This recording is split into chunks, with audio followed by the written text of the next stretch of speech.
We should be recording. Thank you for that reminder. I'm always a little bit forgetful about pressing record on Zoom. Hi, everyone. Welcome. I won't go through our full introduction of Next System Studies at the moment, but welcome to the second speaker event in the Next System Speakers for 2026. I just introduced Dr. Matt Burke from the University of Vermont. And now I'll introduce Hannah Gokaslan, which I realized I hope I'm pronouncing your name correctly. Hannah is a PhD student at the Rubenstein School of the Environment and Natural Resources at UVM. She spent 4 years in Anchorage, Alaska, before returning to the Northeast and becoming a part of the UVM community. Hannah's work focuses on Northern and Arctic regions, drawing on science and technology studies, environmental humanities, and critical energy scholarship. And that's to interrogate visions of just transitions and explore post-extractive futures. So welcome, Hannah, and welcome, Matt. And welcome everyone joining us online, and welcome fellows. With that said, I'm going to hand things over to Hannah and Matt to tell us about degrowth as a framework for next system thinking. Thank you very much. Thank you, Eleanor. This is fantastic. And thanks everyone for joining today. Hannah and I think I can speak on her behalf, at least this far, that we're both very excited to join you today and talk about the relationship between next systems and degrowth. I think in addition to what Eleanor had said by way of introduction, yes, I'm based at University of Vermont with a program called Leadership for the Ecozoic. And L4E, as it's known, exists across McGill University and University of Vermont. And that's worth noting because it was really through my what became my associations with L4E that I was first introduced to degrowth, and that was during a Montreal Degrowth International Conference in about 2012. Um, and then likewise, I've been very involved with Next Systems work over the past 5 to 7 years, something like that. But really haven't had too much of an opportunity outside of perhaps our own research group at UVM to really look closely at how next systems and degrowth can relate. And I think one of the points I'd like to start with and maybe leave No. you with is that there are many, I think Next Systems has rightfully positioned itself as an approach that's very pluralistic. It's not saying by any means that there's one single way or one next system. In our work, we're often using the term next systems.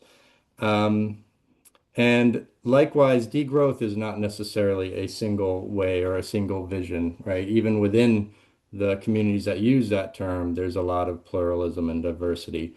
And certainly, if you're looking at degrowth as it's being used in the South, degrowth as it's being used in the North, and so on, there's certainly diversity. But I guess the point I'd like to leave you with right at the outset, and then we can return to this perhaps during the Q&A, is that particularly in high income, wealthy, industrialized societies and economies, degrowth has to be central to whatever next system expresses, right? Any modality of next systems, I would argue, has to have a degrowth component to it. And perhaps we'll introduce some of those points as to why we feel that's the case.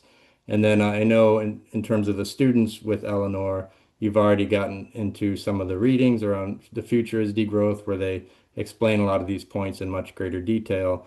And I think we'll share a little bit more too about further reading resources, perhaps as that comes out from the Q&A. Okay, So I am going to share my slides and I'll kick things off and then Hannah and I will be um, moving back and forth here a little bit between the slides. All right. How is that coming through for you all? Do you see the Good. slide? Great. Yeah. Great. Okay. Looks good. So now that I can see no one, please don't hesitate to interrupt or just speak up if there's something either in the chat or technically that I need to be aware of. So again, we're covering degrowth and next systems. Thank you again so much, Eleanor, for the invitation to speak with you all today. And we do want to allow sufficient time for discussion and conversation. So the plan is really for us to go through some key kind of high level points to sort of set that stage, and then we'll have the remainder of the time for conversation. What we'd like to talk about and what Hannah and I will cover is firstly what's different about degrowth and why, with a little more specificity, why we feel like degrowth is so essential. Um, then we'll get into a little bit more about the vision and practice of degrowth. Then we'll talk about, we'll start to make some of those connections between degrowth and next systems around what is often sort of a next systems approach or set of questions to which any next system model or proposal would typically relate. And then we'll go into our discussion. All right. So at the outset, you don't get usually through a degrowth presentation without having a snail somewhere. So here's a snail. And I want to emphasize here that as the snail is helping us, uh, to emphasize that degrowth means living differently. And in many cases, there'll be kind of an understanding or an assumption that degrowth in some ways means doing more of the same, living more or less in a similar way, but doing it on sort of a smaller scale or a local scale. Um, or just having, if it's purely in economic terms, just having a smaller economy that more or less functions as it is now, and that's not the case. So, at its core, I think in a very simple, high level way, you can understand degrowth as meaning living well within planetary boundaries. Um, by that we mean we know for many years now, for at least 50 years, we've been living beyond a lot of planetary thresholds. I'm when I should say up front too, when I'm speaking about we in this context and most of this presentation, again, I want to focus on high income, industrial, wealthy societies. That's where I am. That's where I am have grown up, and that's primarily what I think our concern ought to be when we're talking about degrowth. Not only we can talk about that, but it means living differently and achieving well-being within what the planet and our local ecosystems can actually sustain, truly. Degrowth is not just an economic concern. It also means living in different ways. It also affects culture. It also affects our social relations in many ways, and certainly our relationship to place. Um, Degrowth is not simply a downsizing of the economy. That would be a recession if it happened without being planned.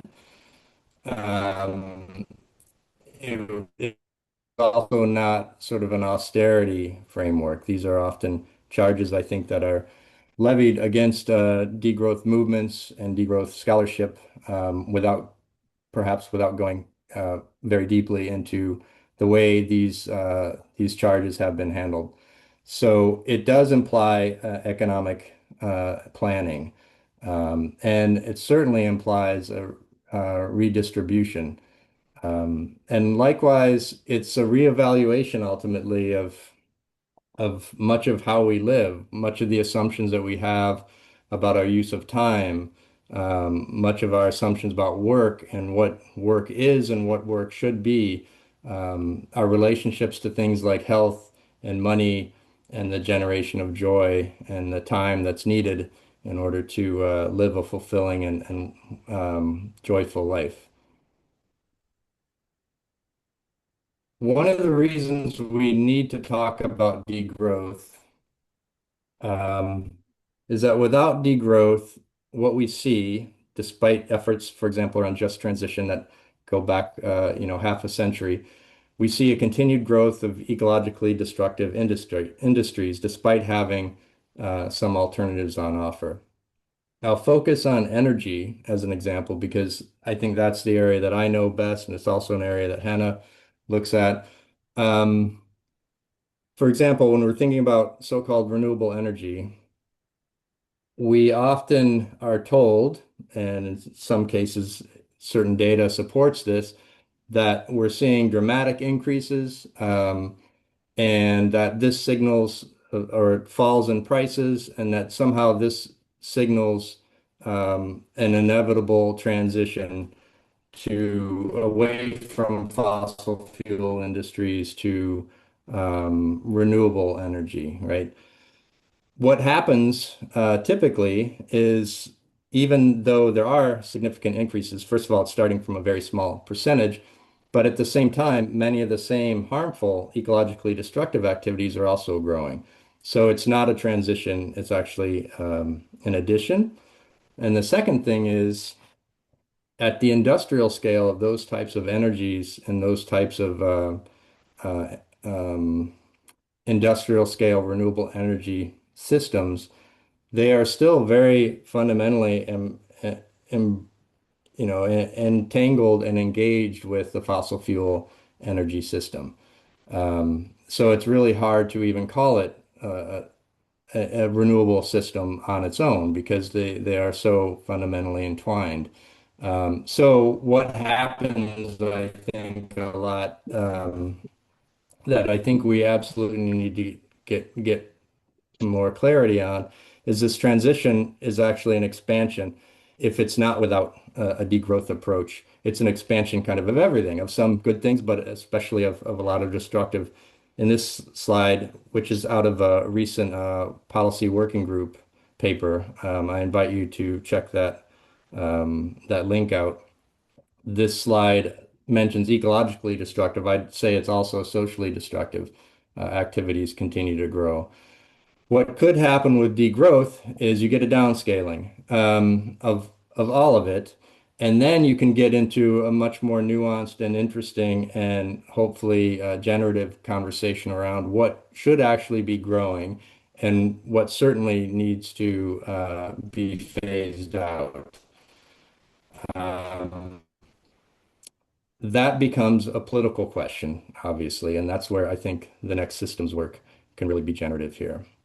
Let me hand it over to Hannah. Thank you. Go ahead, Hannah.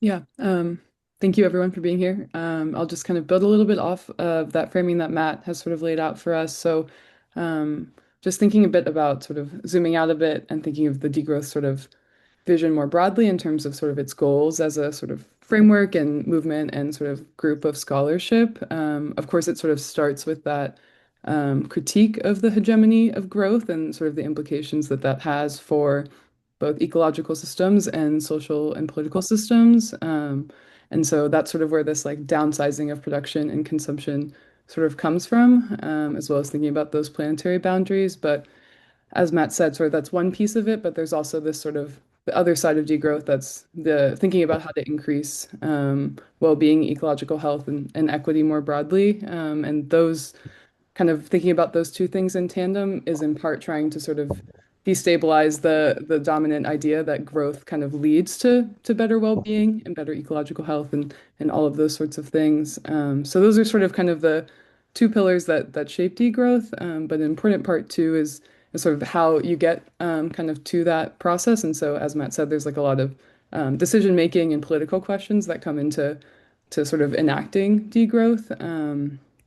And throughout the literature and like within movements that sort of draw on degrowth, there's a strong emphasis on sort of deliberative and collective processes. So a lot of participatory planning and sort of more democratic decision-making processes in order to both kind of think about what is needed to achieve well-being, and sort of the way that can sort of play out varies a bit, and there's sort of different ideas of sort of what scale of governance or the role of the state, if at all, should be in sort of facilitating that kind of process. But that's certainly a focus of degrowth as well. Um, Next slide, please, Matt.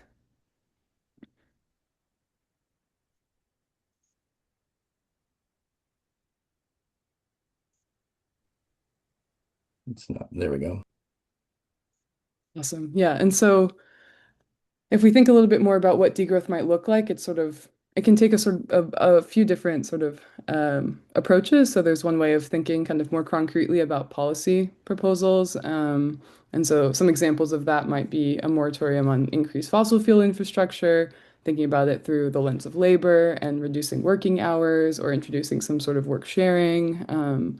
It can also sort of be proposed in sort of tax schemes, so ideas of taxing pollution and wealth. And there's also ideas about minimum and maximum income levels, public control over money creation and banking, and guaranteed basic services. So sort of expanding guaranteed basic income to include things like healthcare, childcare, those sorts of things. So that's certainly one way that there's been a lot of work in the degrowth community about sort of thinking about policy proposals that would potentially facilitate this sort of restructuring of the economic and political system. But there's also sort of this idea of, as I kind of spoke to a bit before, sort of democratizing both decision-making processes and also sort of the way that economies are structured. So there's some work around sort of building commons and solidarity economies that is associated with degrowth, and some ideas around, democratic ownership of utilities and participatory planning as well. So that's certainly another way that it's not more so than just sort of these like economic policy proposals. There's also sort of a broader thinking about how do we reshape sort of the broader structures that can facilitate more equitable kind of participation in making decisions about provisioning more broadly. And then another sort of important part of this is, of course, like the international component of degrowth, and this is certainly spoken to a bit in the literature. And degrowth draws a lot of inspiration from other ways of thinking from the global south, such as like Buen Vivir, and so there's also kind of a relationship there. But in terms of thinking about what that might look like in terms of having some sort of international kind of restructuring of the relationship between sort of these like high income, heavily industrialized countries and other ones. Some examples for that have been such as like canceling debt in the global south, as restructuring the international monetary system. So that's looking at institutions like the IMF or the World Bank and thinking about what that might look like. And also the idea of wealthy countries paying some sort of climate debt to countries in the global south who have supplied a lot of, through exploitative and colonial processes, has supplied a lot of resources for the heavy industrialization and economic growth that countries in the global north have, been sort of at the helm of leading. So those are just some ways that degrowth might look like. And this is sort of focusing as well on sort of how it's been talked about quite a bit in the literature. So there's again a focus here on countries in the global north, and thinking about sort of the situation that they're in. But that's just sort of a brief overview. So I'll send it back to Matt to sort of tie it to next systems a bit more. Great. Thank you, Hannah. So degrowth and next system, some of the ways we've been starting to think about this is through the several sort of provocations or questions that next systems often points to or raises. These concern critique of the existing system of deep and aligned understanding of how we got to where we are. An alternative design that's either working, has shown to be working, or has been shown to work in other contexts, or maybe is more speculative. Um, the theories of change to bridge where we are now and where we would like to go, and then the movements, the social agents by which we make that change. So thinking about those four next systems type buckets as they might relate to degrowth. Um, Certainly the critique ultimately from degrowth that I think is very important that could carry over again to any number of sort of next systems type work is that the growth imperative undermines the conditions for the well-being of people and planet. By growth imperative, we don't necessarily mean strictly economic growth. It means a society and an economy, a social system that is organized around the need to grow in order to meet people's basic needs. Um, and it's also this critique is a recognition that that growth imperative, when it doesn't work, certainly it leaves people in very difficult and situations, and creates broad misery, social dis-ease. But also when the economy is growing, and I think this is a point that's missed a lot, economic growth, when it's just reflected in terms of GDP, does not actually correlate in any strong way with improvements in people's well-being, particularly in the lower and middle classes. And most of the benefits of that narrow um, understanding of economic growth, most of those benefits are going to the wealthiest. Meanwhile, as we're saying, economic growth is very closely correlated with increasing energy use and increasing destruction of the biosphere.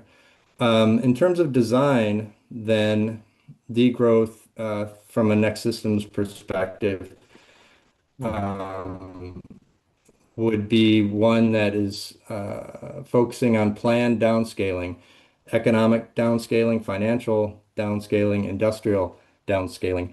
And the idea that's in the term that's often used within degrowth communities is by design, not disaster.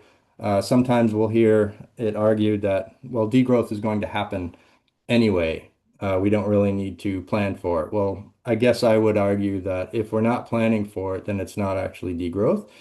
It's a recession or it's something else, but we can talk about at what scale the planning can or should happen. But the basic idea is that it's taking a much more intentional a position to the downscaling across these different sectors. In terms of change, there's a wide variety, as I said at the outset, of perspectives and opinions and views on how change for degrowth can happen and will happen. There's certainly more of a reformist approach. For example, in that document that I shared the link to, where we're looking at policy, and there's less reformist and more, I'd say, more radical or ruptural or maybe interstitial, if you want to use those types of terms, as to how the transformation to a next system, a degrowth next system, would work. But by and large, it centers communities, it centers practices as well as policies. So it's not strictly a list of policies, even though we are sharing some of those with you. It's also like, all right, thank you. And lastly, the movements. Because that So, was just a slip of the hand. Please okay. continue. Such it can happen. Yeah, thank you. So in terms of movements for a degrowth transformation, I would say that it's important to understand that degrowth as a movement exists, I think, both in scholarly domains as well as in activist domains, and in many cases across the two. So It really is a means of relating scholarship and activism. Maybe you can think of that in terms of theory and practice, although that may be too crude of a way to break that down. But it is an active movement. I think that's the important piece. And how that movement looks in different places, of course, varies considerably. So I just wanted to lay that out a little bit in terms of how we might approach degrowth through these sort of next systems types of analyses in order to get us on some of the same page for our discussion. Then I would invite Hannah to share some of our questions that we've come up with, and then we'll go into the discussion. Sure. Yeah. So Matt and I just kind of sat down and tried to think of some questions that might help frame the discussion. And so some of them are here, but I'll just read them out so we're all familiar with them. So one is sort of how can degrowth complement next systems? The next one is sort of like what do you find compelling or limiting about degrowth and sort of your experience hearing about it now, reading about it, or hearing about it in other contexts? How could degrowth relate to other social movements? How would a degrowth future look and feel like in your own context? And what might a viable pathway to a degrowth future look like? So, yeah, I think now we'll maybe open it up to Eleanor facilitating some responses or questions from you all. And here's a way to contact us if you want to follow up. As I said at the outset, I think we both have a very strong curiosity in how degrowth and next systems can work and work together. So hopefully we'll start to pull on some of that theme right now.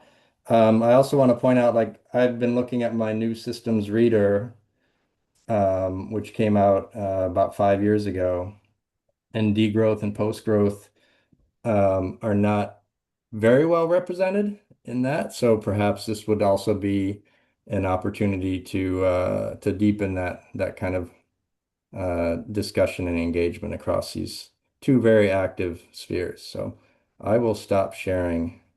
Thank you.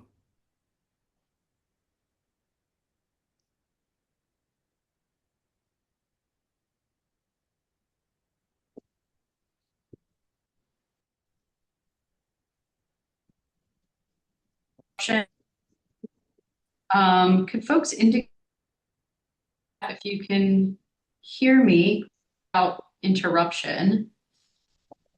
Okay, great. There's a little bit of interruption. So, yeah, okay. Well, we'll make do. And once again, thank you so much to Matt and Hannah for that really great introduction to degrowth as a framework. It's not discussed as much in the United States, I think, as we would like. There's a lot of conversation around degrowth in European Union right now. And so it's really exciting to see so much interest for thinking about this as a framework in North America.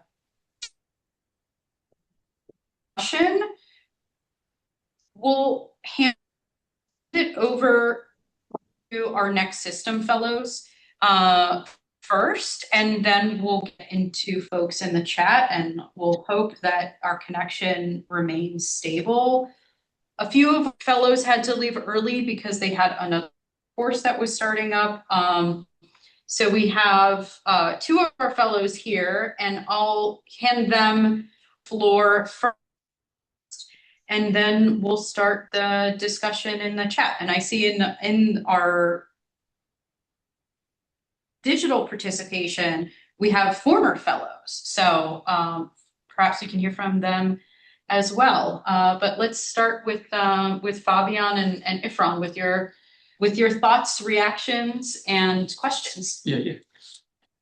Hello, my name is Fabian. Thank you for this presentation. It was great. I have a very specific question. One of the key things that you mentioned is that the degrowth agenda involves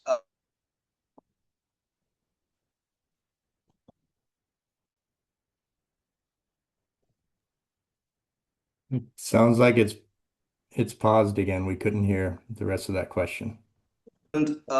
structures of ownership that we have in the US and in the world. I'm talking about like private property at the corporate international level. So my question is just how is this tension or conflict understood under the degrowth of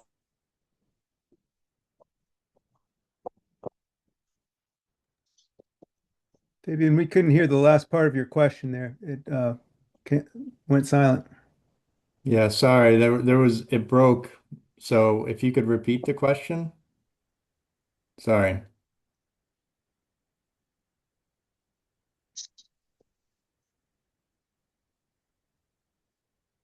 Or you could put it in the chat. It doesn't sound like we can hear you in the room right now.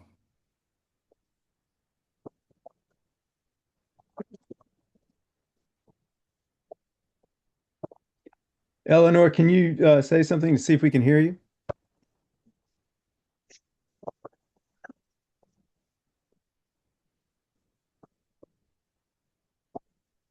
All right. Well, it looks like they dropped off.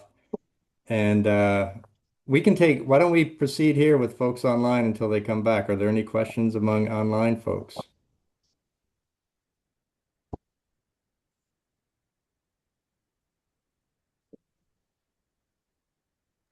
I'll ask a question, Matt. Please, John, go ahead. I apologize for the technical difficulties over in our new building there. I don't know what happened. I guess we'll find out shortly. But so one area of rapid growth maybe represents some of the most advanced practices of capitalism. Folks on the knowledge economy, I guess so called, and it's being hitched now to AI, and with that, the rapid development of data centers, especially where we live here in Northern Virginia, but also around the world.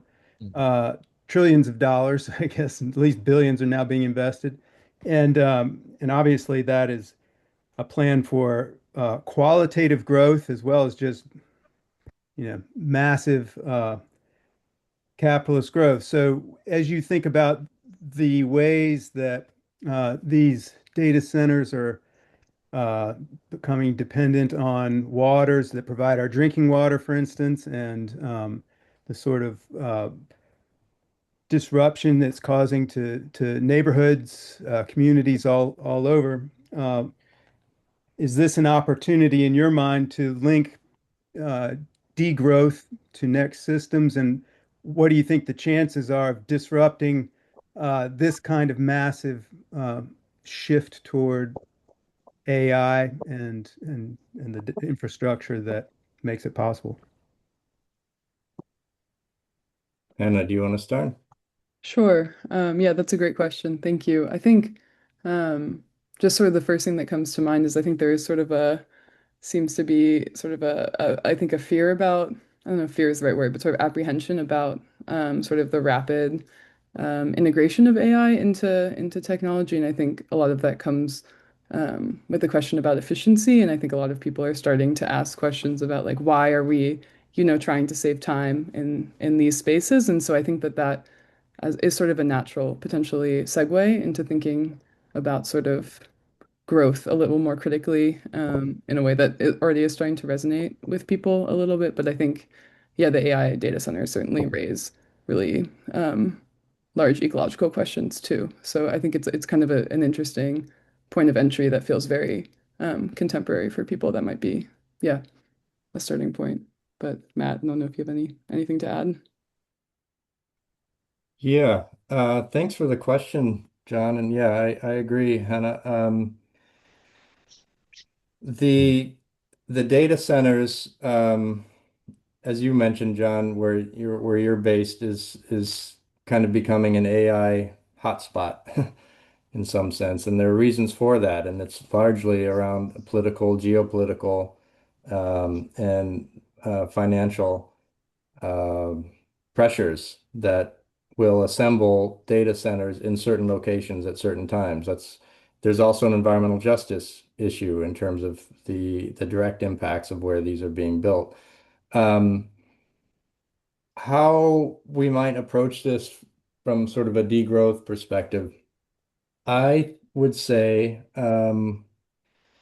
Degrowth certainly would bring a skepticism to the presumption that AI is necessary for furthering well-being, right? Which is to the point that Hannah's making. Like who is actually benefiting socially in the first place? And is there a way of doing AI that is not ecologically destructive?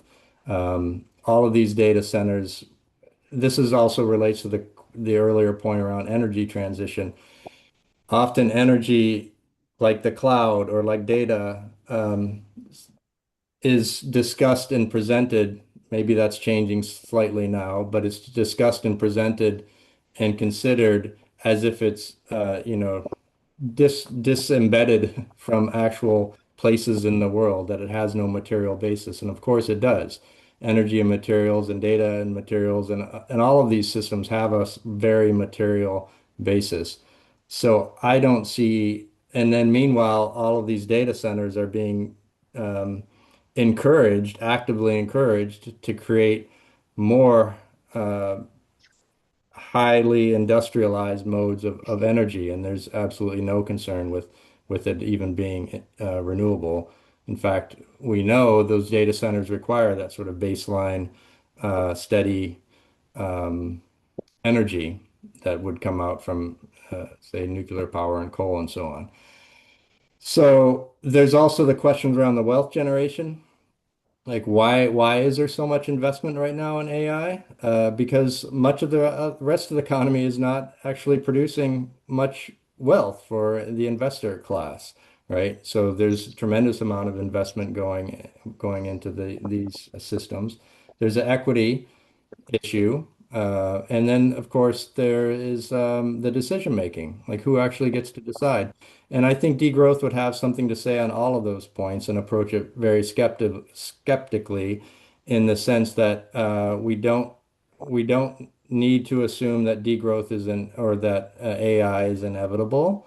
That there could be plenty of points where we in the academic community or in our social movements um, need to take a much more critical and perhaps um, resisting the ongoing development of AI, rather than saying, well, let's just figure out how to use it to our own ends for better purposes.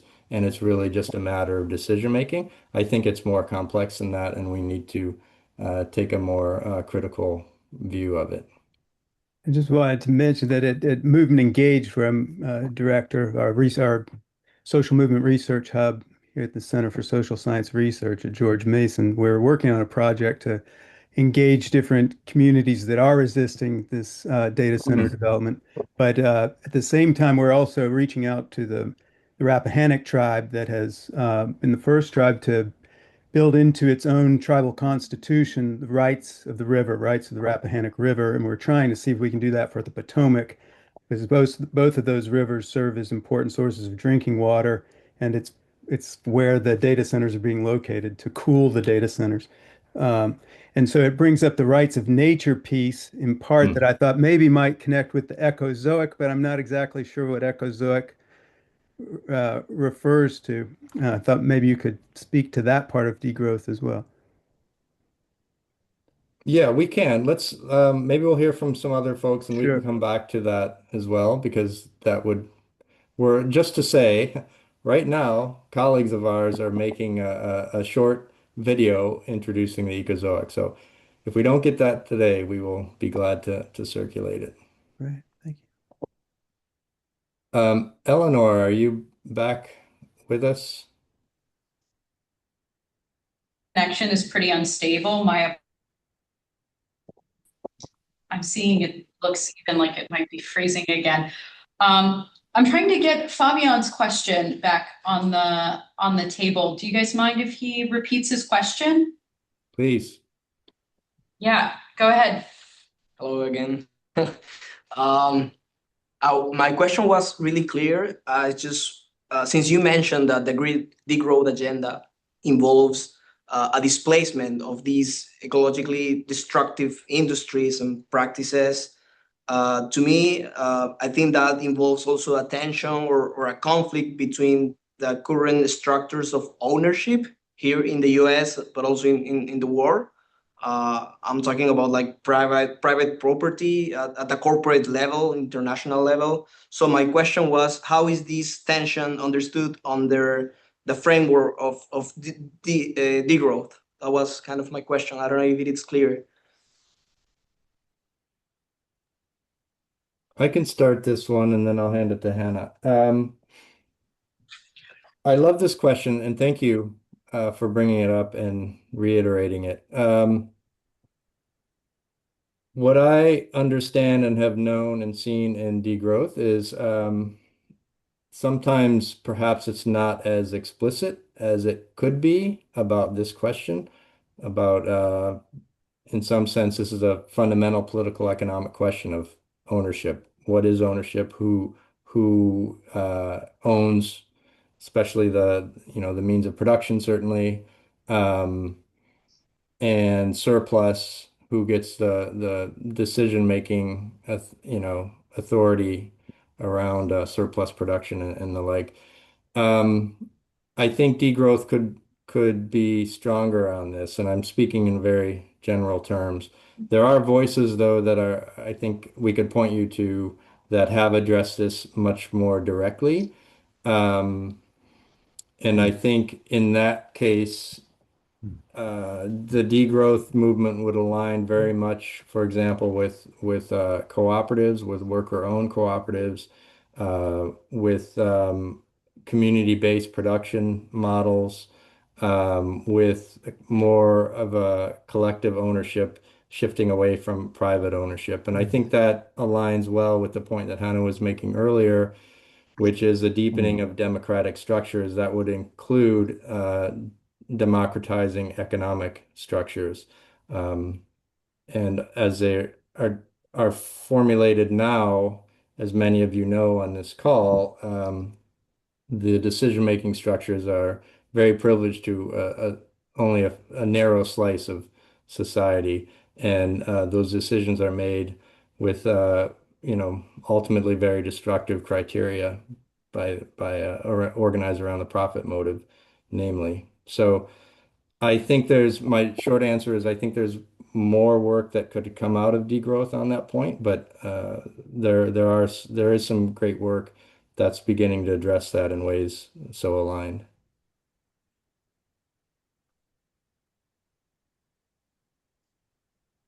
Anna, you want to add anything? No, that was thorough. Yeah, I think next question works for me. We have one more question from our fellows, Ifran, who has been working with the Next Constitution Research Lab. Ifran, would you like to? Yeah. Hi, everyone. I'm Ifran. I'm a first year PhD student here at George Mason. So my question is pretty straight and simple. So how do we actually reconcile the idea of degrowth in between the global economic division, that is the in the global north and the global south? It's like there are like difference of cultural, ethical, and if we would like to include the spiritual understanding of like consumption behavior and the consumer pattern in between the two sides of the world in the bigger picture. Hannah, you want to start? Sure. Yeah, thank you. That's a great question. And I think that is something that is sort of touched on in degrowth literature, but certainly not given maybe as much space as is needed. I think that there's been some work in sort of because the focus of a lot of the scholarship tends to like emerge from particularly Europe, but also sort of just the global north. I think that there tends to be a focus on sort of the cultural norms in those countries and sort of in thinking about sort of reducing production and consumption in that context, but also there is this sort of dynamic too of areas across the world where there's already like low levels of production and consumption. And I think too, there's also a dynamic with a lot of places in the global south supplying a lot of materials for the global north's production and consumption, and then having to sort of uh, deal with that sort of unequal relationship in that way as well. And so, yeah, I don't know if I have a super succinct answer, but I think that that's an important observation of the different ways that I think too the different ways that degrowth sort of maybe would be articulated in particular contexts speaks to why it doesn't necessarily have a very cohesive um, all-encompassing sometimes vision of what each step should look like, because there are these distinct sort of cultural contexts and economic relationships and those sorts of things. But yeah, pass it to you, Matt. Yeah, thanks, Ifram. I think degrowth as the term and the concept and the practice is largely, although not exclusively, grown out of the global north.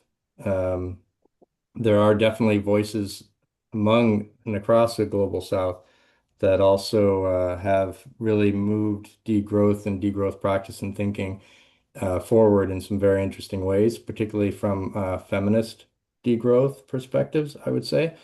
Um, but much of the focus, again, I think rightfully, is on the industrialized North. It does raise a lot of questions. And within the degrowth community, I would say there's also a debate, a healthy debate, about the relationship of degrowth to the global South. There are there have been plenty of attempts to try to um, in some sense, make a strong distinction that degrowth would primarily concern the so-called industrial wealthy North, and that due to certainly equity, questions around equity, around autonomy, and uh, around the fact that the global south has not at all contributed to crossing those planetary boundaries in most cases, that it just doesn't make as much sense to think about degrowth in the global south. At the same time, there are voices that feel, and I'm sympathetic to this point, that if the global south is to take up a development pattern and process that mimics or in some cases duplicates some of the processes that we've seen in the global north, that is also a recipe for uh, planetary disaster. So I think degrowth can help open up a space to have those types of conversations. Ecologically unequal exchange being one, the debt relief that Hannah had mentioned is another space where we can look at these points. Certainly, what it means, what is the relationship between economic growth or industrial growth and people's well-being. Um, this is somewhat of a tangent from degrowth directly, but I think there is, again, a recognition that beyond a certain point, this goes back in some ways to what Herman Daly has spoken about. Beyond a certain point, economic growth uh, does not associate with any increases in human well-being, and in fact can only exacerbate inequalities and continue to deepen our ecological problems. So, and in many cases, that threshold is fairly modest, right? You can see huge gains in a modest amount of so-called development. And then beyond that, very minimal gains, except for the most uh, privileged classes. So I think just, I guess where I want to leave that is just to say, by questioning the growth imperative again and its application in all cases and all places for being the primary means by which everyone in the world in the development discourse is to attain well-being. By questioning that, then we can open a lot of other space for different modes of development and different understandings of living across the planet. I want to jump in as facilitator because there's some comments in the chat that are pretty lively. Folks are interested to hear from others who are joining us virtually, and we have some really wonderful folks in the room. At the same time, Frederick has had his hand up for a while. So I'm of two minds. If folks don't mind, maybe I'd like Frederick to be able to ask his point, or ask his. We can open things up and hear from folks like Alex in the chat. So Frederick, please go ahead. Sure. Thank you so much, Eleanor. I appreciate it. Hopefully everyone can hear me clearly. I think my question, I'll kind of pull it back. I had two things. The first, I was most curious about what are the major competitors like that you're seeing in literature, but also in practice to degrowth, aside from capitalism, and in the growth mentality, right? But also like, what do we see as like implications for kind of taking on a degrowth mentality and implementing that? And are there any implications? I think is more of my question.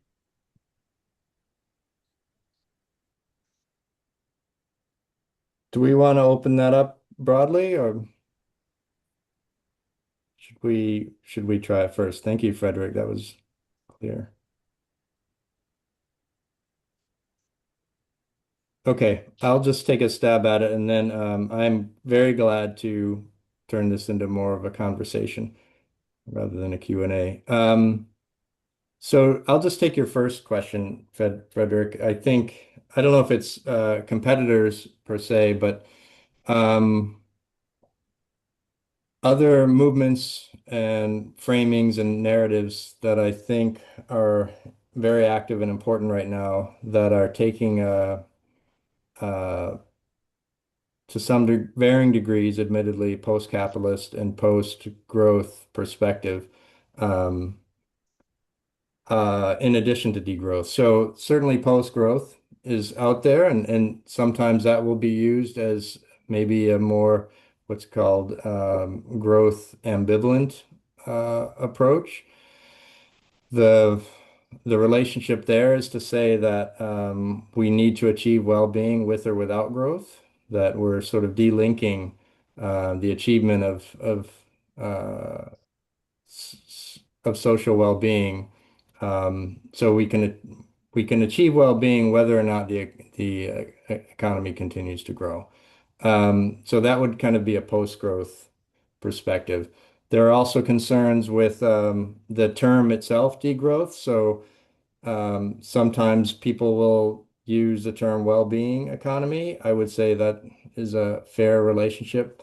And I don't mean to, I'm not speaking for anyone. These are my own perspectives. But I think the well-being economy is trying to do something similar without actually speaking to growth directly. It's trying to get beyond growth. And sometimes you'll see that kind of language too, beyond growth. And related to well-being economy, donut economics, I think, is another one that's also being very active in especially in the narrative building space. So respecting of the planetary limits, but also ensuring a social well-being and much greater equity. Those are a few that come to mind, and Hannah or others can jump in as you like. Thank you. And that was only your first question.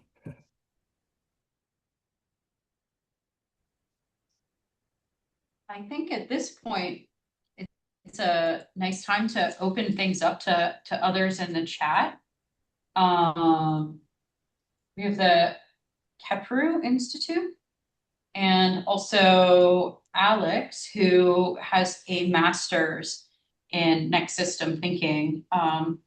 Those are two folks who chimed in the chat. If you're still interested, now would be great. We also have Jason chiming in with some really cool suggestions for degrowth and what's it, de crecimiento, and how those are, you know, overlapping frameworks, but I'll invite others to chime in at this point.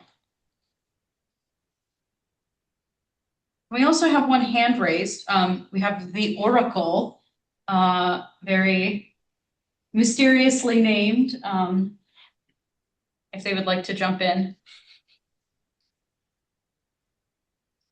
Hey everyone, I am the Oracle. Just kidding. That's just the name of my smartphone for like Bluetooth and stuff like that.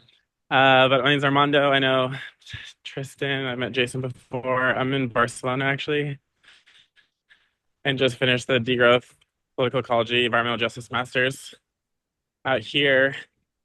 And I just want to drop a couple of thoughts. The thing that I love about degrowth, and particularly the like policies that they promote, is they provide a platform for like, economic populism, which is a great way to defeat the right.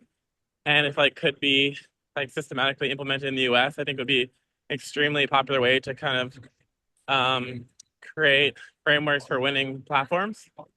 Degrowth like attempts to resolve economic insecurity and environmental insecurity at the same time. I think that's its greatest strength, and something we should take very seriously and should like, I think should be like the focal point of the messaging around degrowth, is that you can have job security, job guarantee, basic income, reduced work week, universal health care, transit, like basically all your fundamental needs for like a decent living standard as literature goes, while we reformat the economy to be sustainable. So I think that is like a winning message that could get translated into like a variety of contexts. And what I kind of think is just that like it would also give like the left, quote unquote, a winning vision, because I think where a lot of people are very hopeless as well. They don't know the technical path through. And this kind of provides a policy package and like a technical vision for reorienting the economy, and could be very animating. That's my 2 cents on that. And then yeah, I also love the actually I'll just leave it there. I think economic populism is the way, and a degrowth policy package could form the foundation of that. Thanks. Great. The Oracle, please share your name and affiliation in the chat. I remember you mentioned you're in Barcelona, so I assume you're at the Autonomous University. Alex would like to share some of his thinking around these themes. So take it away, Alex. Hello, thank you, Eleanor. Good to see you again. So yeah, there's so many amazing ideas across the world in terms of how to get to a like post-extractive future. And I've been working with a concept that kind of plays on degrowth towards regrowth, and thinking about asset-based community development in the context of community wealth building. So like I've been trying to figure out how like all these amazing ideas go together like puzzle pieces, and going upstream, I tend to reformulate the donut of donut economics into Flora's community capitals framework. So like natural capital, social capital, political capital, those types of things. But with natural capital being the ceiling of the donut and the rest being that social foundation. I also find that thinking about bioregional donuts helps to ground both the ecological and human sides of the donut into development frameworks that match kind of the reality of how economics tends to work a little bit better. And then next, I'm thinking about the difference between like relational use values and transactional exchange values. And that relational use side is broadly based in that cooperative community-based production commons. So next, system community wealth building then focuses on anchor institutions and their ability to drive development of the cooperative and community-based production commons. And building on that, I think there's just such a rich opportunity to then cross-link this side of development to decommodify basic needs, and really focus on universal basic services, as well as some of the new ideas that are coming out of the DeFi and community currencies and those types of things. And so, sorry, that was just kind of like a really jargony info dump. But yeah, I'm super excited about thinking about how all these things kind of come together as a puzzle piece. And I think everyone has a piece of the puzzle in how to make this happen. It's just how they all work together.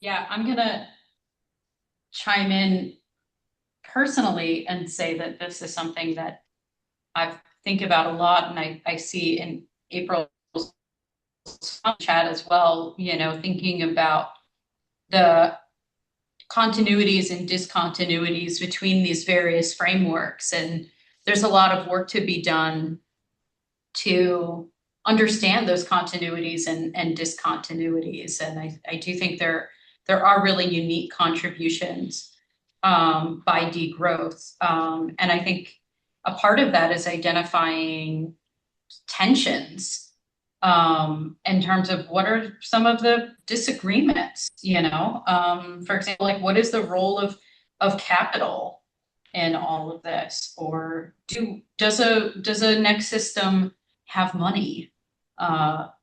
And if it does have money, is that just at an initial stage, or is that, at a later stage of post-capitalist development? So I just want to it's really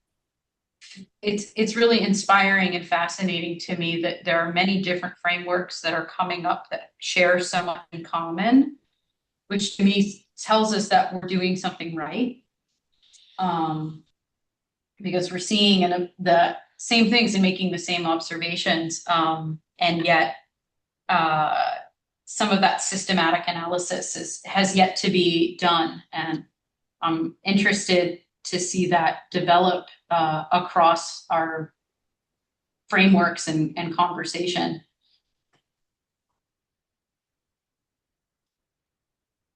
Yeah, thank you. And Eleanor, you and I have spoken a little bit about this as well.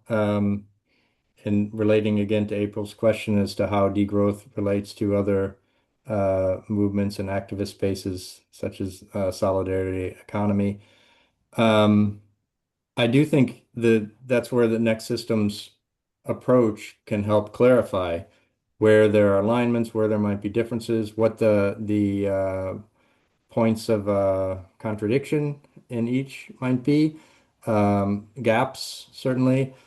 But also, if you're thinking about getting back to the slide we had around the sort of four modes of inquiry within next systems, degrowth has its particular type of analysis of the moment, right? Of how we got to this point, and it has various routes that we could get into. Perhaps it's some other pointer you got into in your readings, but all of it is really based on this idea of the problematic reliance upon a growth-based industrial society in the future. I think that's a fairly unique position among a lot of these other movements. It's not to say that there's, by and large, as Alex and others have pointed out here, there are a lot of there's a lot of overlap as well in ultimately the agenda, the policy prescriptions, the way movements themselves organize. But getting back to the point that I think what Next System can do is give us a space where we can put these movements and these spaces into dialogue. And that's something Eleanor and I and others are very excited to do.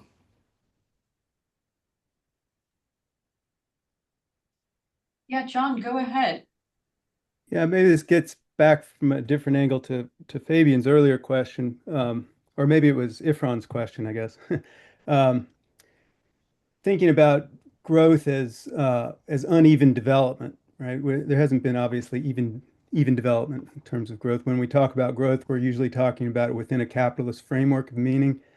And I'm wondering if we don't also need to talk about growth in a different with different connotations. So look at Palestine now or Iran. They're going to be focusing on growth for a while. They've been devastated. They're going to need to grow, but how they grow, is the question.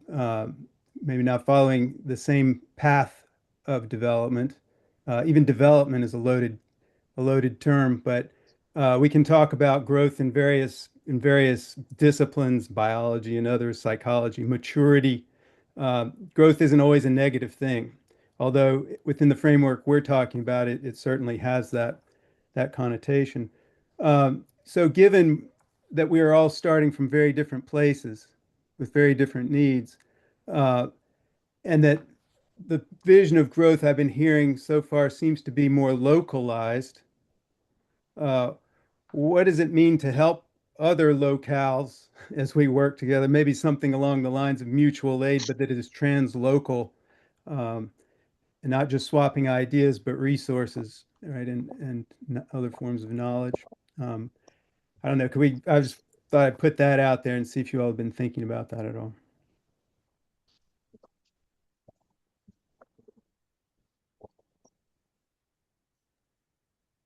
Hannah, do you want to start? Or others? I know there's a lot of wisdom on the call here, so. Yeah, I'd love to hear from others if anyone has a response.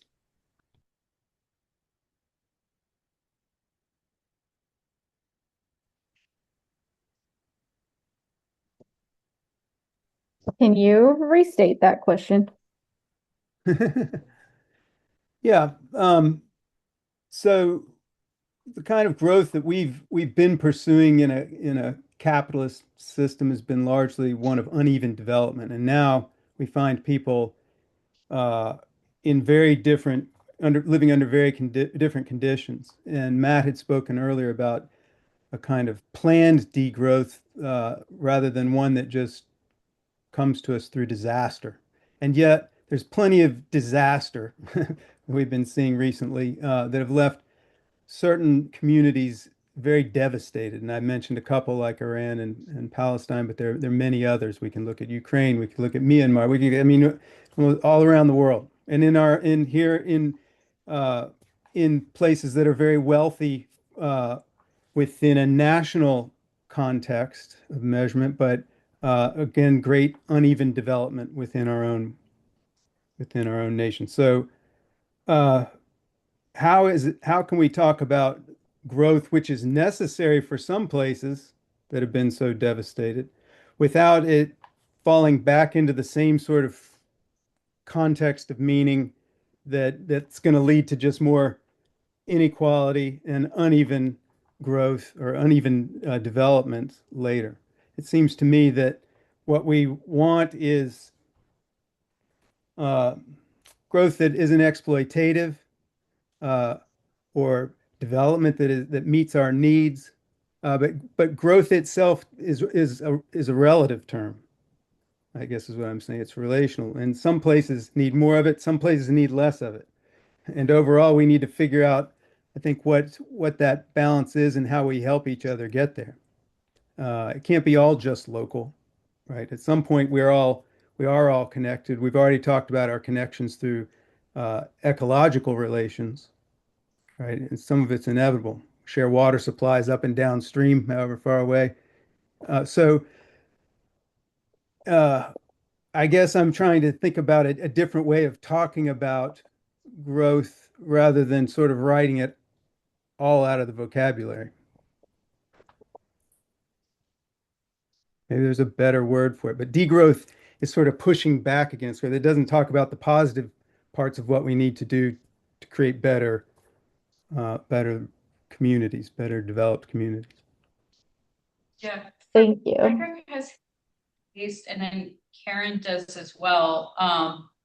And again, I'll just abuse facilitator privileges really quickly to say that in the history of degrowth as an idea, it really begins as a provocation And I think that what we're talking about right now is in many ways a natural outgrowth of that provocation. 10 years ago, the idea of degrowth was not discussed in, the United Nations or the European Parliament. And since then, it has been. And it was intended to disrupt economics as usual.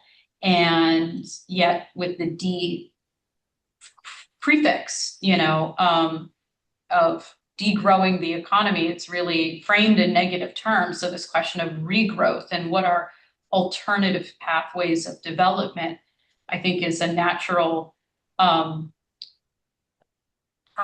of inquiry and practice out of degrowth. And that's a lot of, I think, what we're talking about with things like asset-based development and buen vivir and really rethinking a decolonized model of I like Matt keeps coming back to the term well-being, and I just think that that's really crucial.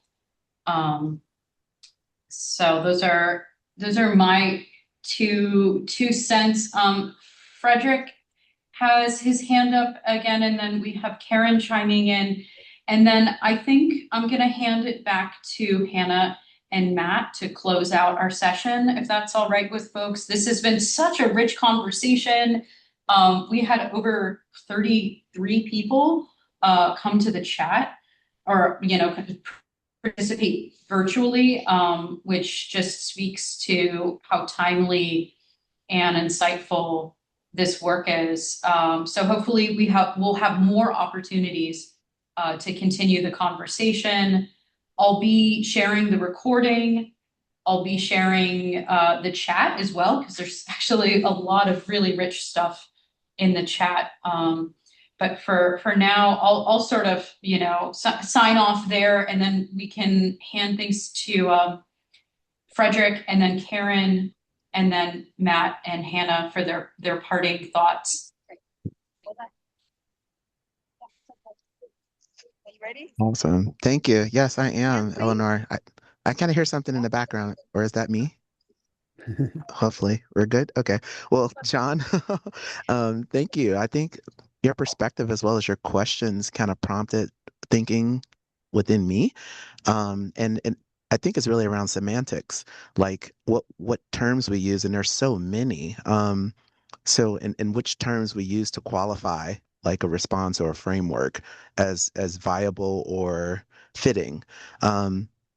But the thing that comes to mind is not so much as growth as an issue, but like redistribution, right? Because we talk about not continuing to extract. I think that's the big issue with capitalism.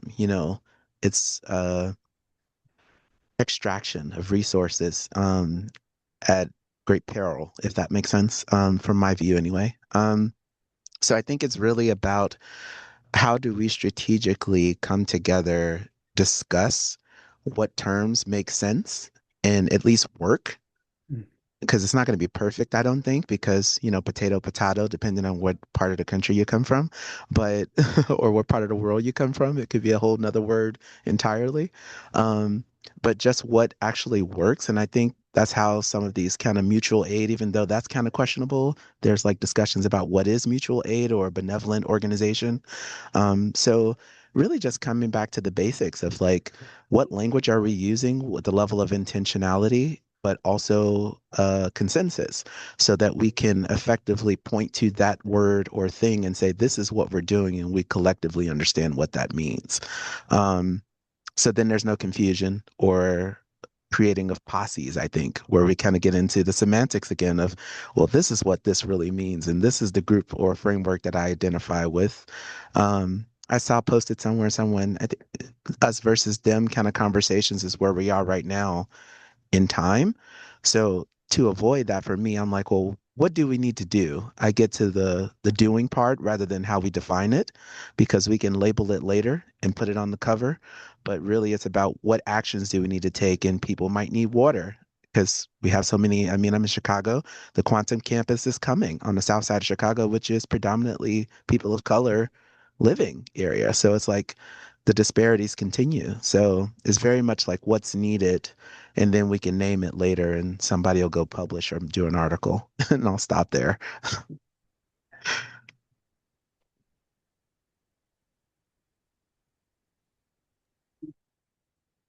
Thank you. That's really insightful. Karen, take it away. Okay. What I would suggest for a reframing would be casting as ecologically regenerative economy. So that could encompass both degrowth, where that's needed, as well as a development, but a development in an ecologically sound manner in areas where that is needed. So, and plus it doesn't have like, it's not going to really initially scare people who are so interested, fully indoctrinated in the economic growth paradigm. So that's just my 2 cents.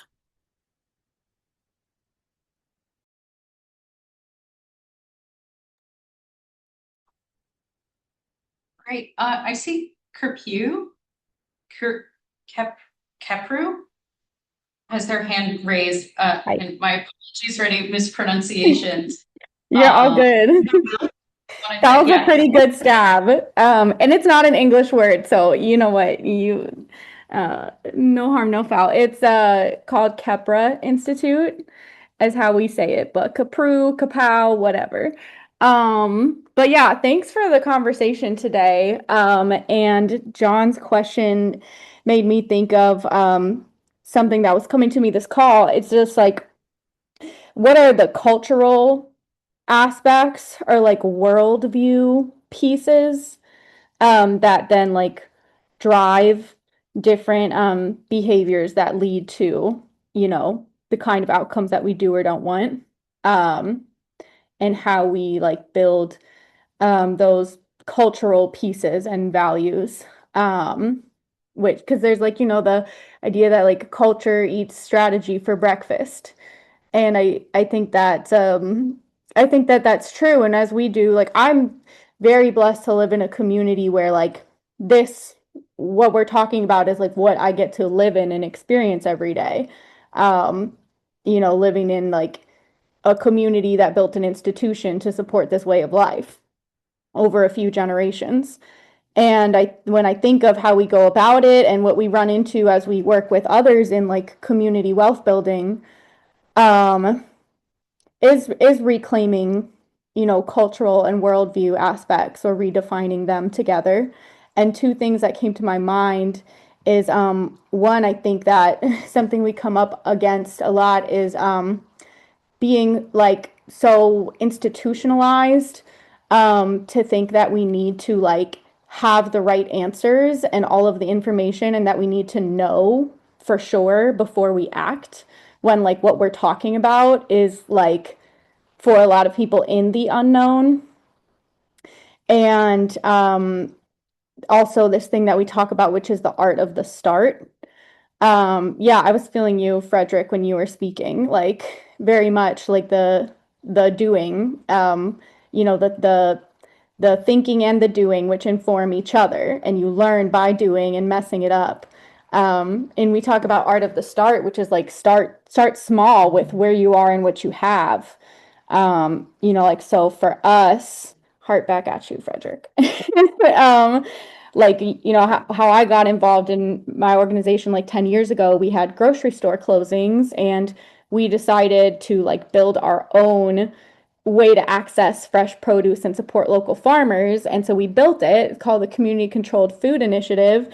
And like, I didn't know what I was doing. We didn't know what we were doing, but we just like, we found other people who were doing a similar model, went and visited them in Louisville. They came to us. We just started doing events. We started talking to farmers. We built a website. Like, we just went step by step. And I think there's just so much to be said for art of the start. Start small where you are with the relationships and resources you already have access to just start living this, and then build on it and interconnect it with other people. And I'm sure people in this room are already doing that. But I just wanted to uplift that, and that those cultural aspects, that drive behaviors, and that we come up against a lot as we work on just building the new. And the new, the old, whatever you want to call it, but what a lot of people are, sort of how, question mark, question mark, question mark, and, you learn it by doing. And I'll just shout out Reinventing Organizations by Frederick Laloux, I think has some things in there that really speak to um, like how you live into the unknown, and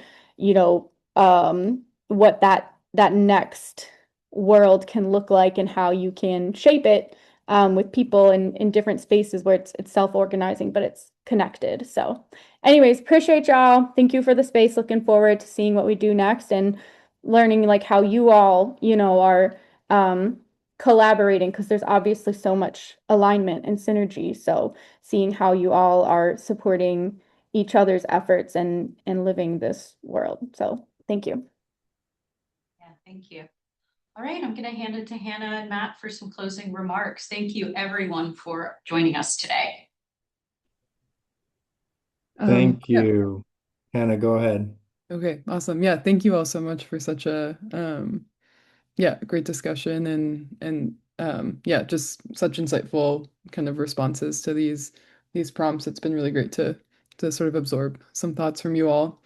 I think, yeah, just sort of two things that come to mind, sort of as we wrap up. I think this question of like cultures is really interesting, and I think part of there's certainly like a material sort of critique of growth that's associated with degrowth, but I think there's also this element too of like the values that come with this fixation on economic growth, and so I think that that's another way that sort of the degrowth framing can maybe kind of tap into some of these broader kind of cultural questions, and I see a lot of resonance with that, with some of the things that you all were just sharing. And Matt and I were actually talking about this yesterday. It's funny, it's like obviously degrowth sort of, as Eleanor said, kind of starts with this provocation, but there is so much work out there about like what it might look like in terms of policy, and also like yeah, just sort of like community structures and those sorts of things, and obviously a lot of unknowns as well. But I think it's right to see sort of like that movement of moving from sort of starting with kind of identifying what's wrong with what's happening right now, and sort of moving forward. And so I think, yeah, seeing this conversation move that direction, yeah, really reflects, I think, sort of the broader direction that degrowth and all these other spaces that we're a part of seem to be moving. So yeah, I'll pass it to Matt now. Yeah, thank you so much. I think just on the debates around growth and degrowth, we could spend much more time on all of that than we have today. So I really appreciate the thoughts and questions and concerns. I would say, just as again, maybe to reiterate that in the societies where I am based, and maybe perhaps many of us on this call, growth is automatically presumed as always good, right? Growth is always good. And so even just suggesting degrowth is already a fundamental shift in the thinking, and can open up a space to say what growth, for whom, by whom, and to what end, and when does growth need to stop, so it doesn't become, as Daly called it, uneconomic growth, or more harmful than good. I think those are the types of questions that we can start to ask if we enter into it from this perspective. I wouldn't shy away from these debates. I think there is always a risk, I guess, of sort of splintering or fracturing into ever smaller groups, even within degrowth, let alone across next systems. However, I do think that's actually one of our strengths. And I think we need to lean into that and create more spaces like this, where we are having dialogues, where we're having debates, we're having discussion, and then we're walking away, hopefully all better informed and invigorated and inspired to go do the work that's relevant for our communities. And in that respect, I want to just close by saying my community where I'm working right now, as we said in the beginning, is largely based at University of Vermont and McGill. where we have a growing group that's focusing on degrowth within Leadership for the Ecozoic. And we're looking at degrowth from like a macroeconomic policy, community level practices, law, macro caps policy, and so on. So just an invitation to reach out should you want to continue this or to engage. We certainly, to me, this is what the Next Systems discussions are all about. And also a thank you to Eleanor, a thank you to all of you, a thank you to the degrowth scholars and activists in my own community and around the world. I really appreciate the chance to connect today.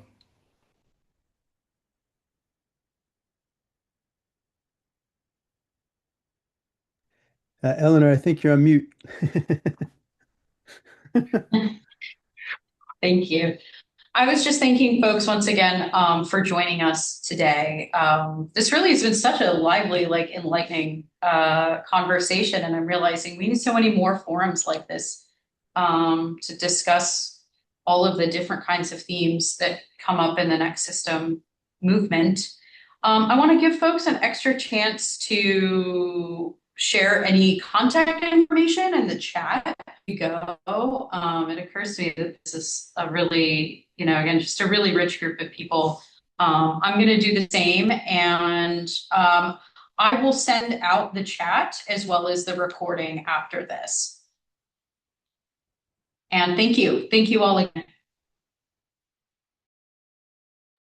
Thank you, Matt. Thank you, Hannah. And thank you, everyone, for joining us today. I'm glad we made it through the technical difficulties. We may have run a little bit over. I hope we didn't make anybody late, but we look forward to seeing everyone at the next session if you can make it. Thank you all so Thanks, much. John. Thanks, Eleanor. Thanks, Hannah. Thanks, Matt.